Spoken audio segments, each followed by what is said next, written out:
Hello, welcome to the SeaPigs YouTube channel, and today I, Miss Crystal P Enigma, shall be talking with Mick Armstrong, head of the herd here at SeaPigs. How are you today, Mick? Very good, thank you, George. Well, it's not George today, is it? Sorry, I got that wrong. It's Crystal P Enigma. I was really shocked this morning when I opened the door and I was greeted by this beautiful blue.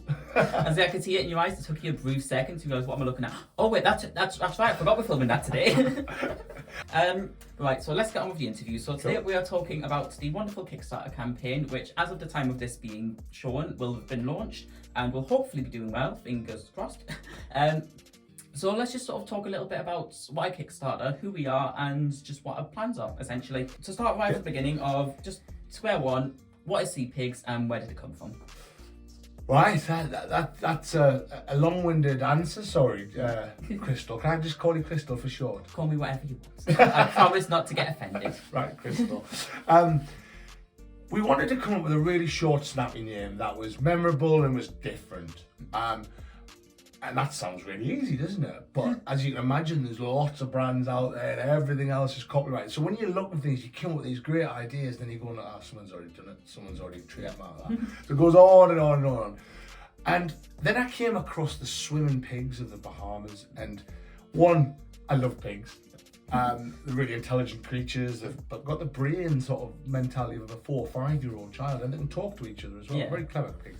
So I came across the swimming pigs of the Bahamas, and the legend has it that 20 years ago there was a group of captive pigs on a boat that was shipwrecked off the coast of the Bahamas, and the boat sank and the pigs swam ashore, and they came onto this foreign island, and pigs are designed to be in cool climate, wet weather, not in hot beachy weather. But these pigs just managed to mould and adapt to their environment, and they're now thriving on this island. And I saw that, if pigs can mould and adapt, why can't we? So I loved that concept. And I thought swimming pigs, well, that's not really that catchy. And then I thought, well, we're in the sea and pigs, and I really wanted to use the colours blue and pink, so SeaPigs just became so obvious. And then I did more research into SeaPigs, and I found out that there's another version of a sea pig, and it's called a sea cucumber. And 50% of all life on the bottom of the earth are these sea cucumbers. And what they are is basically garbage disposals of the ocean. So these little sea pigs, these ugly little things, actually eat all the bad stuff and then get rid of it and put nutrients back in the ocean through their, you know what, through.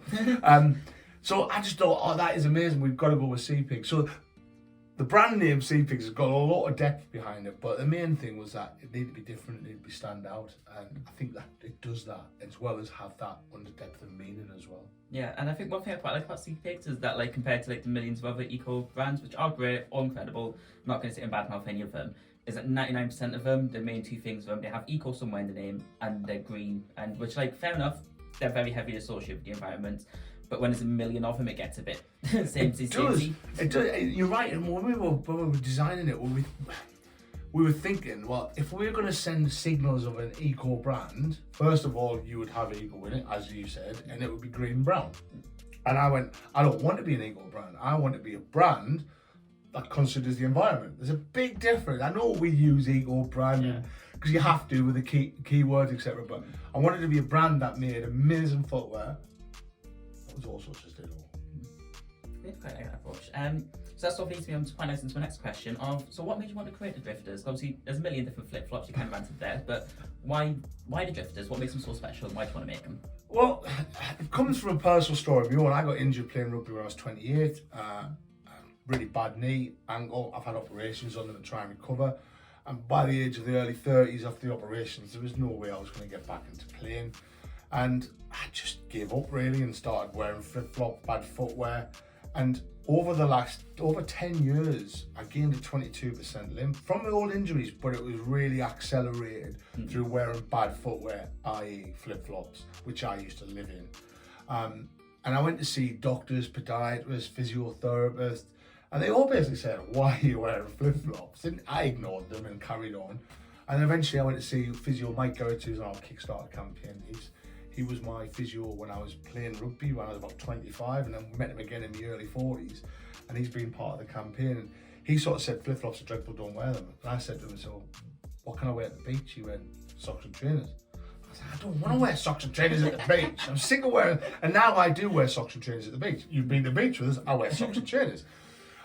And I said to Mike, I said, well, how can we make footwear that beach footwear, minimalistic footwear that still supports your feet? And that's where the journey started.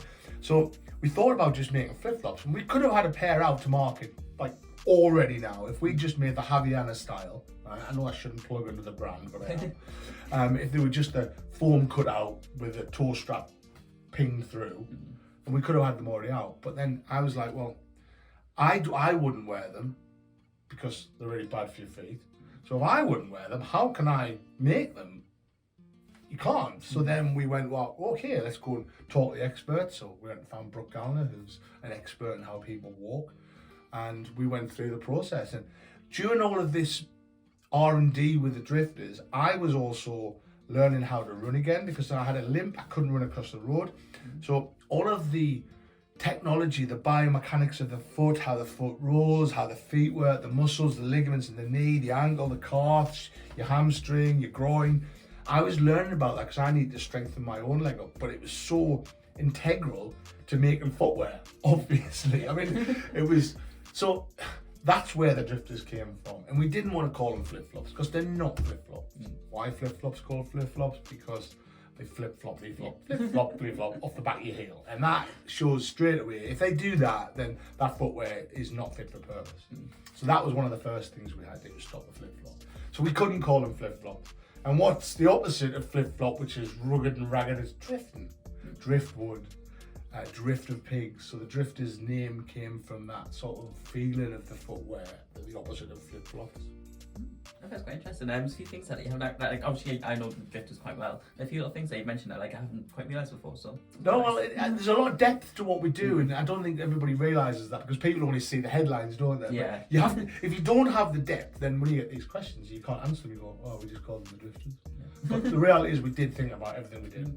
Also, fun little aspect of the drifters we realised last week ourselves is they actually drift. They do. If you whack them on water, they'll just float along. So if you ever take them to the pool, don't worry about them sinking to the bottom and have them dive. Just they'll float to the top. You'll be fine. Just get a net. Buoyancy aid, you know, if you're in the water with them. Yeah, get enough of them. Just.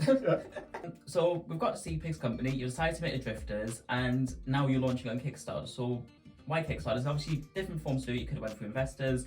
You could have just saved up your own money. You could have just, or even just different platforms. So why Kickstarter above all else? So we've invested a lot of money so far. 5 years the company's been going. I'm not going to tell you how much, but a lot. So the Kickstarter campaign, yes, it's not about raising money. It's about being the final stage of our research and development of the drifters. We're going to do a second Kickstarter after the first one.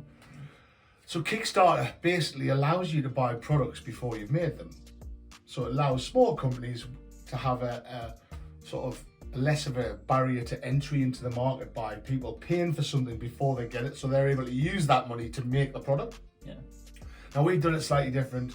We've made the product because it's such a technical product that we wanted the prototype before we hit Kickstarter to be pretty much the final product.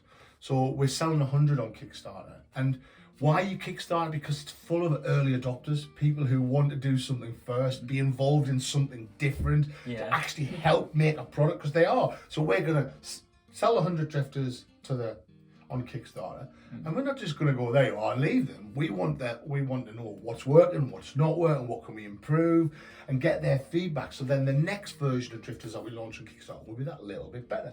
And it's about, perfection's impossible, but we're always striving for perfection. We're always trying to get that little bit better. And the drifter will never be finished. It'll be a continuous development progress. Yeah, so sort of putting the crowd back in crowdsourcing, essentially. Yes. Yeah, because that's perfect. I was sad that you could have went to Dragon's Den or something like that. I'm sure they would have loved the product. We've been offered Dragon's Den, and I turned it down. Oh, I didn't even know that was on. No, well, I've never really mentioned it, but we went down to Dragon's Den, did like the full audition in front of cameras, everything. They offered us a spot. We turned it down. Interesting. But anyway, so if you did do that, you could have went on Dragon's Den. I'm sure they would have loved the product, would have however much grand they offered it. That would have been great, fantastic, off to the shelves. But then it would have just been like, there's the product, end of. There probably wouldn't have been nearly as much development, as much time into it, and then just general feedback. So it could have went to the shelves, done good, and that's it. It's done good, made a profit, end of.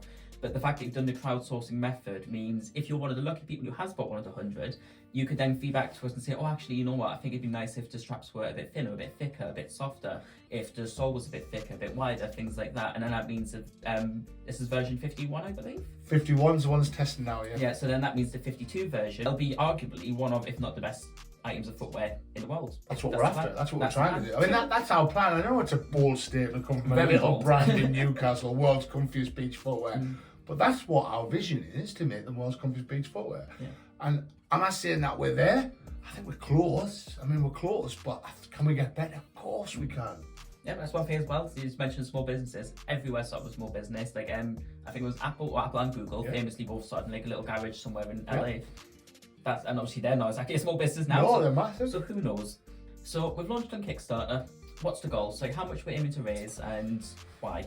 Well, obviously money's critical to the development of the Drifters, but our first Kickstarter campaign is not really about the money. I know that sounds really... I can't swear, but it begins with a W and ends with a Y. But it is true. We've invested the money in them already. And the money that we do raise, so we're only looking to raise with our Kickstarter target's 250 quid.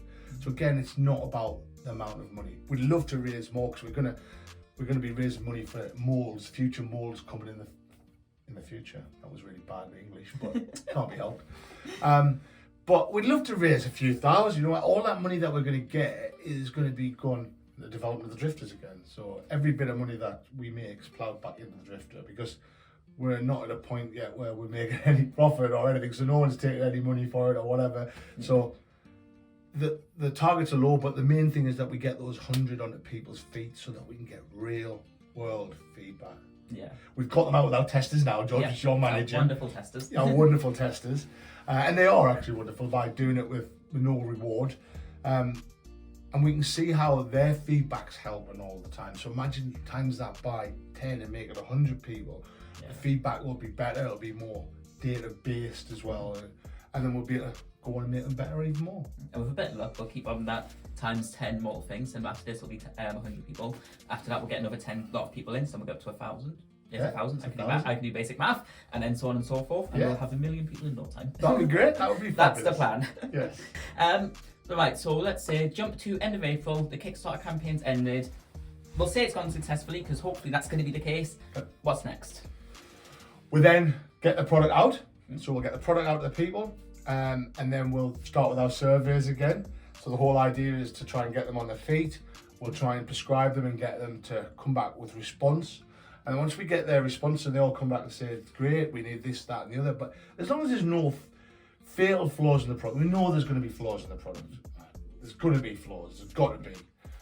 But as long as they don't come back and say they're the worst thing I've ever worn, then we look at the launch on Kickstarter again, a second Kickstarter campaign, using the people that have worn them before, and we'll get them on the video as well, the Kickstarter video. So we're trying to make it, it's not just trying to be my business. We're trying to get everybody involved, because I think that's what we need as a community, and as everybody should be involved and have a say and be able to be heard. At the moment, we've all got platforms where we can say something, but we can never be guaranteed we're going to be heard. Yeah. And that's what we want to do, is we want to do something, listen to what people say and do it again. Listen, do it again, listen, do it again. Yeah, and this is one thing, especially in the age of social media, it's so easy to make. I could easily make a new Twitter account tomorrow, post the most profound 280 characters ever put to text, but I've got no followers because it's a new account, so I'm just basically screaming into the empty void. So what's the point? So with Kickstarter, that means we can get more people watching, more people listening, and alternatively we can listen back and just have a conversation, because it's no point them telling us what they like and dislike just for us to be like, cool, they like it, end of, and there's no point in us saying, here's this, have fun.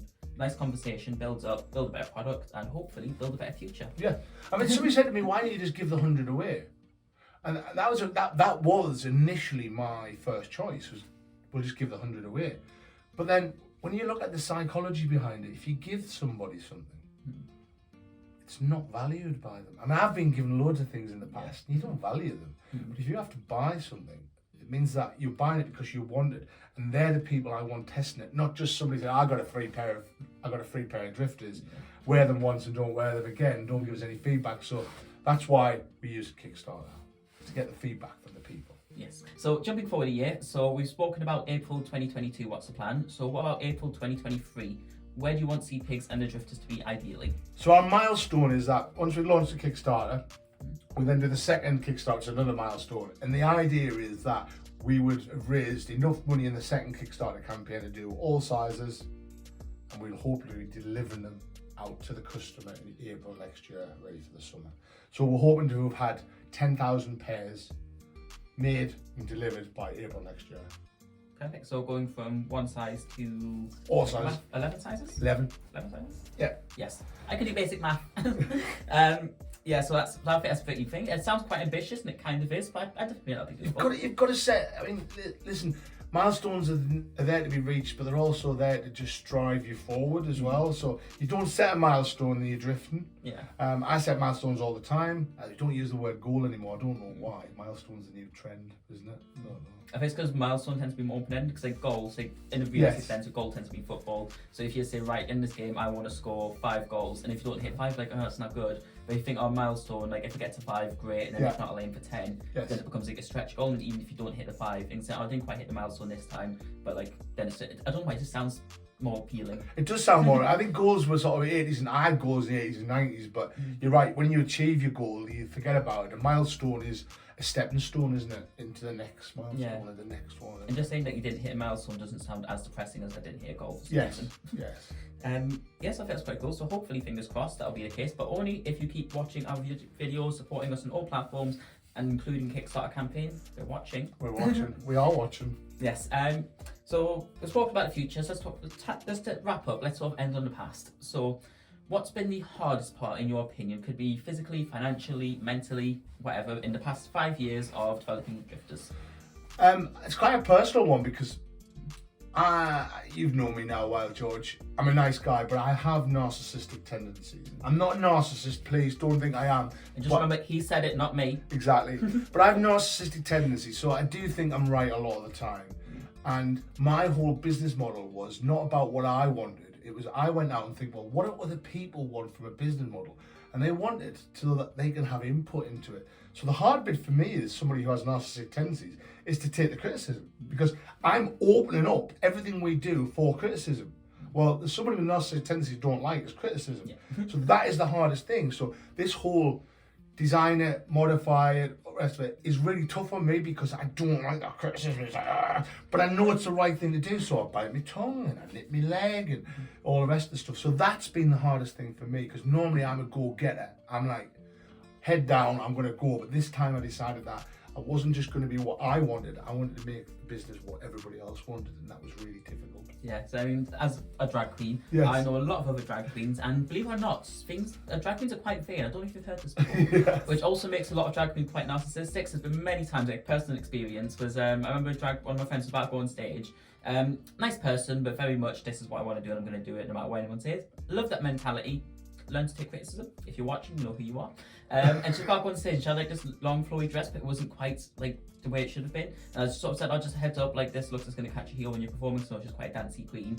I said, "Just a heads up, I want to fix that." "No, I'll be fine. I'll be fine." Just basically shut me down. Just went on stage, and guess he fell flat on her face. Oh, really? Yep. Oh, I warned them. Didn't film it though. That was my one regret. But oh no, that would have been a good TikTok. Oh, it would have been great just watching it. Boom. And then just sort of end on a nice positive note for the end of this interview. What about the favourite part? So you just mentioned the negative part, but what's the highlight of the past 5 years? I'm a people's person, so it's meeting the different people all over the world, from people working with us, working as collaborators. I just like bringing people together. I think I'm a bit of a campaigner. I should have been like a campaigner or something.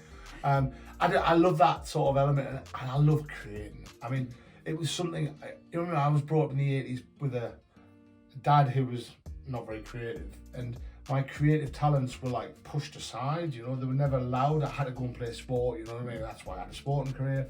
But I love the creative. I've started to draw now, and the SeaPigs has brought out me creating content videos and Photoshop. I love that creative where you can say, I made that.